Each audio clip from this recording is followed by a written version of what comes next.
bom dia a todos.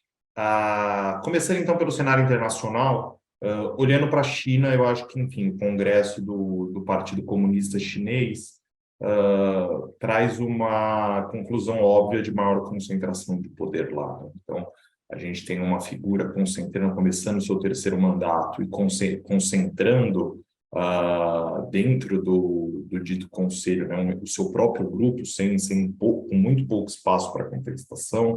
A gente vê o seu antecessor, uma cena simbólica, sendo basicamente expulso do último dia do Congresso. E aí fica complicado tirar grandes conclusões. As primeiras impressões do mercado é que é uma China menos pró-mercado, tendo em vista que aquelas figuras, os grupos de influência mais pró-mercado foram afastados, e também com difícil interpretação para curtíssimo prazo da política de Covid-0. Então, dado que o atual governo, chamo de governo entre aspas, foi aí o grande patrocinador do Covid-0, aumentar essa estrutura e concentrar essa estrutura de poder, não deixa claro se a aposta deve ser dobrada e se isso deve ser uma política aí que deva durar anos. Mas incertezas vindo da China, acho que é o máximo que a gente pode colocar de curto, médio e longo prazo, inclusive no campo geopolítico, mas enfim, isso aí é papo para outro dia. Quando a gente vai para a Europa, por enquanto a questão do gás razoavelmente bem endereçada, a gente teve sucesso na estocagem, então os estoques chegam ao inverno praticamente lotados, a ponto de a gente ter uma queda relevante do preço na margem, porque antes você tinha uma demanda para encher estoque, outra para gastar gás, e agora para encher estoque temporariamente está reduzido. O cenário para o Banco Central Europeu continua bastante desafiador, mais uma alta de 75 pontos, querendo desacelerar, é a máxima do mundo desenvolvido, dos bancos centrais, não só do mundo desenvolvido, bancos centrais querendo desacelerar, mas no caso do Banco Central Europeu, quando a gente olha para a inflação projetada para o ano que vem, quando a gente olha para o mercado de trabalho, ou mesmo para as projeções de crescimento, confirmado o cenário de zeragem de importação de gás russo, é muito difícil um Banco Central Europeu parando aí no curto prazo, subir juro, tá? Então, continua uma cabeça que o juro lá deva chegar a romper aí a barreira dos 3%. Dado o Fed, a gente vai falar um pouco dos Estados Unidos, o quadro também continua bastante desafiador para o euro. Quando a gente vai para os Estados Unidos, eu acho que mais um mês de dados fortes de atividade econômica, mais um mês de dados fortes de inflação. Então, acho que sempre tem que tomar cuidado nos Estados Unidos para não confundir a inflação desacelerando de um patamar gigante para um patamar alto, com a inflação normalizando, né? E acho que isso ficou claro na reunião de ontem do FONC, eu sei que aí foge um pouco, a gente sempre tenta falar um pouco do mês anterior, mas aproveitando que a gente teve ontem o FONC, basicamente duas mensagens. A primeira foi um Fed falando, olha, assim como o resto do mundo, há um desconforto com o atual ritmo de alta de juros, lá também nova, quarta alta seguida de 75 pontos, vamos subir mais devagar. Provavelmente não, 50 pontos na próxima reunião. Porém, na mesma reunião, passada uma mensagem de, olha, o cenário está um pouco pior do que achávamos na última reunião, então devemos subir ainda mais o juro do que tínhamos prometido. São mensagens razoavelmente conflitantes, você descobrir que está mais longe de onde pensava e desacelerar, sinalizar uma desaceleração, não é uma baita inconsistência, mas são sinais um pouco confusos. O máximo que a gente consegue tirar de conclusão segura é que a gente continua com o Powell, o presidente do FONC, o chairman, sendo mais hawk, né, do que a média. Então, isso fica claro, seja no statement, quando comparado com o discurso e com o Q&A dele, seja com as próprias atitudes que a gente vem observando desde o FONC de julho para cá. Esse é o primeiro ponto.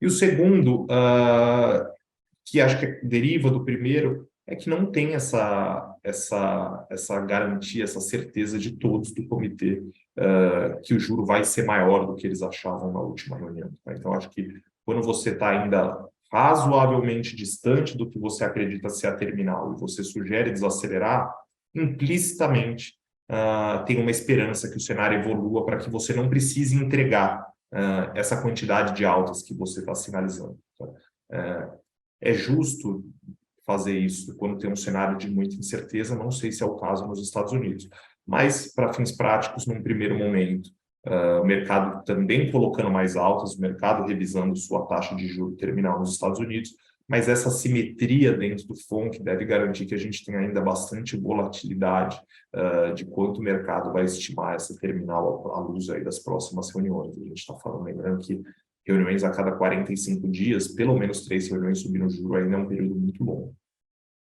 Então, o quadro global continua com o geopolítico desafiador, continua com inflação alta, um arrefecimento da inflação de bens, mas a gente deve ter tanto inflação de serviços quanto do gás aí bastante pressionadas, tá? Não toma valor de fácil essa queda recente do preço do gás na Europa. Quando a gente vem para o Brasil, mais um mês de indicadores mistos de atividade econômica, então um mercado de trabalho num nível bastante pressionado, então o desemprego está baixo, as contratações líquidas do CAGED estão altas, embora num patamar menor. As contratações do CAGED, elas estão relativamente estáveis quando a gente faz um ajuste sazonal, já tem 4, 5 meses. E as demissões vêm subindo gradativamente, não por uma piora econômica, mas por um mercado de trabalho mais saudável, né? Então, a taxa de rotatividade voltando ao normal. Os dados de indústria sugerem uma relativa estagnação, tem que filtrar uma coisa aqui ou acolá pontual, mas é uma indústria que está produção industrial num patamar baixo, sendo que o maior momento de aperto da política monetária ainda não chegou. As vendas no varejo também numa relativa estabilidade, o setor de serviços segue como destaque positivo, seja via reabertura ainda em curso, seja via consolidação de setores que vem sendo destaque aí há 18, 24 meses, como é o caso de logística. Tá? Essa é a tona. A gente caminha para um PIB crescendo alguma coisa em torno de 3%, um pouquinho mais, um pouquinho menos. Acho que esse um pouquinho mais, esse upside risk está ficando para trás, olhando para a indústria automobilística, que é de onde a gente vê ainda algum suco aí de crescimento fácil, mas a gente deve crescer ao redor de 3%. Banco Central anunciou o plano de parada, então mais um mês com a Selic relativamente estável, com um cenário de inflação um pouco mais benigno, com a queda recente de preço de commodities e também com alguma melhora das expectativas de inflação, modesta, mas alguma melhora das expectativas de inflação, e também deve surfar um pouco a onda da taxa de câmbio um pouco mais apreciada, caso essa se sustente, assim se sustente.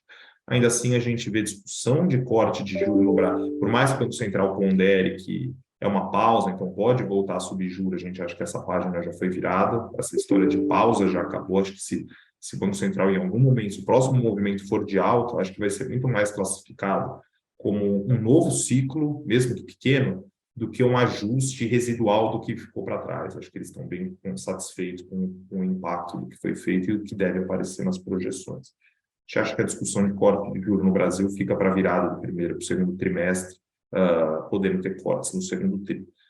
Mesmo que as coisas não estejam tão boas, o Banco Central tem uma leitura aí que o juro real está bem acima do neutro. Então, acho que é razoável pensar o segundo trimestre como um período mais firme aí para se começar a discutir juros, corte de juros, por mais que a gente deva ter ainda um quadro razoavelmente desafiador de inflação de serviços até lá. Em relação ao político, enfim, uma vitória super apertada do presidente Lula.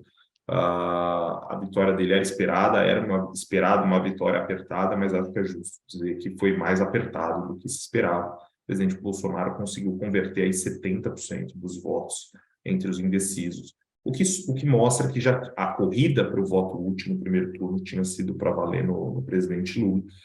É claro que a gente não tem esses dados, a gente não sabe comparar o quanto cada um votou, mas talvez o presidente Bolsonaro tenha tido aí mais de 90% dos votos de quem votou na Simone Tebet no primeiro turno.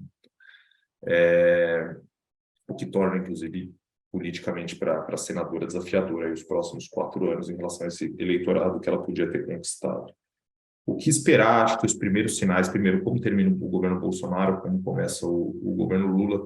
Acho que o governo Bolsonaro agora, enfim, claro que a gente espera que os bloqueios de estrada cedam, mas a gente não vê nenhuma política pública relevante mais sendo aprovada agora. Tá? Então, agora a gente tem, talvez em termos de, acho que Porto de Santos fica para trás, acho que tem aí o que me vem à cabeça, vai ter o metrô de BH e só. Tá? Não vejo aí grandes políticas econômicas sendo aprovadas além da potencial privatização do metrô de BH. O governo Lula vai ter agora a negociação do waiver, então o presidente se comprometeu a manter esse auxílio com um piso de R$ 600, então essa é a primeira negociação do Congresso, vai precisar passar uma PEC.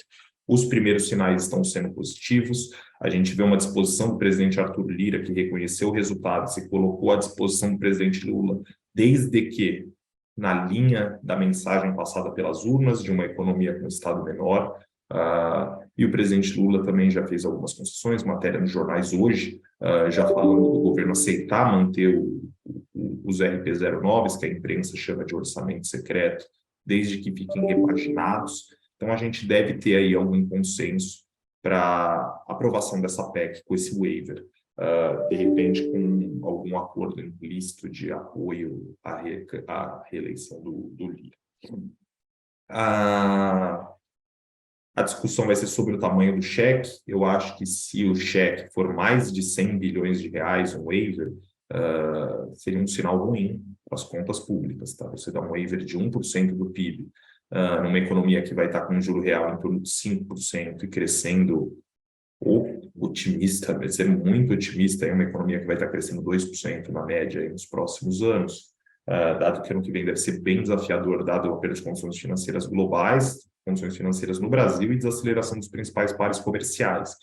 Ainda assim, a dívida deve subir aqui. Então, vai ser difícil esse equilíbrio fiscal. Eu acho que o primeiro embate entre governo e Congresso me parece ter um equilíbrio que convirja para um cheque menor, para um waiver não tão grande. De um lado, o Congresso cederia pouco, de outro lado, o governo eleito passaria uma mensagem de interesse de austeridade, não vou colocar. Então, esse parece ser um equilíbrio razoável para as coisas caminharem, não um pedido e um cheque gigante agora. Tá? E aí, ano que vem, teria uma discussão sobre a nova regra fiscal, como ficariam os gastos públicos, reforma tributária, exceção à tributação de dividendos. Me parece difícil esse Congresso, ainda mais com a composição do Senado, aprovar grandes aumentos de carga tributária. Acho que a esperança que vai ter de carga tributária são as PEC 110 e PEC 45, que unificam os impostos federais, estaduais e municipais, e na calibragem da alíquota para que a reforma seja, entre aspas, neutra, aconteça algum acidente, erro de cálculo e suba um pouco a carga tributária. Foi exatamente o que aconteceu em 2003, quando o governo Lula fez uma reforma do PIS/COFINS. À época, então, o secretário Joaquim Levy ficou a cargo de calibrar a alíquota para ser neutra e a arrecadação de PIS/COFINS só para a indústria subiu 1% do PIB naquele ano. Então, a gente pode sim ter aí algum aumento de carga tributária nessa linha, não mais do que isso.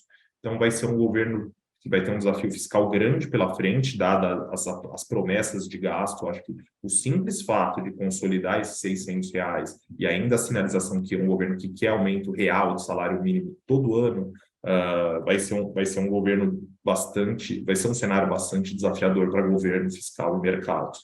É um governo, alguns consultores acho que terão feliz salário, é um governo de minoria, e é mesmo.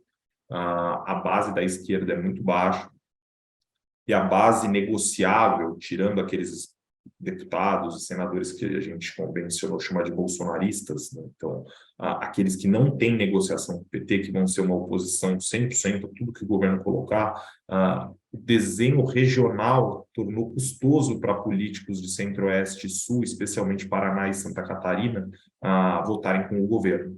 Então, vai ser difícil. Acho que os líderes e presidentes de partido vão sinalizar ter uma quantidade de votos, olhando o tamanho da legenda, que de fato eles não têm. Então, acho que vai ser um cenário desafiador, mas isso a gente vai vendo a evolução ao longo do ano que vem.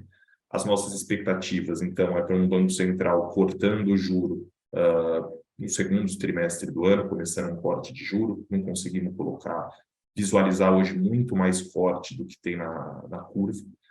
É claro que um agravamento da recessão, uma recessão global, uma desaceleração mais forte da atividade aqui, uma apreciação eventualmente do câmbio aqui no primeiro momento, podem trazer um pouco mais de força para o Banco Central cortar juros, mas eu acho que vai ter essa espada de Damocles na cabeça deles, que vai ser o quadro fiscal bastante desafiador, uma incerteza fiscal que vai depender do quanto que o mercado vai topar financiar esse déficit crescente num primeiro momento. Tá? Então, o quadro segue bastante desafiador.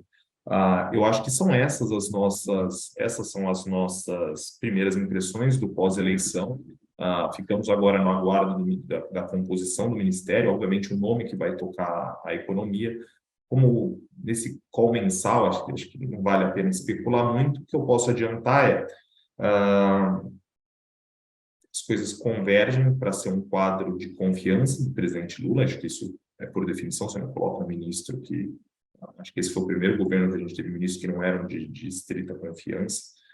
Então, vai ser alguém, então, eu acho que um perfil político para o ministro da Fazenda e tendo aí um secretariado um pouco mais liberal, aí, negociado. Então, a gente teve nomes ligados a uma pauta mais liberal aderindo à campanha do presidente Lula, e acho que esses nomes poderiam, eventualmente, fazer um trabalho de headhunter, aí, sugerir nomes para esse secretariado. Esse é o cenário que nos parece mais provável num primeiro momento, um ministro que vai ter que colocar o presidente Lula, que não tem dinheiro no ano que vem para todas as promessas que foram feitas na reta final da campanha. Acho que esse vai ser o início do novo Ministério da Fazenda. É isso da minha parte.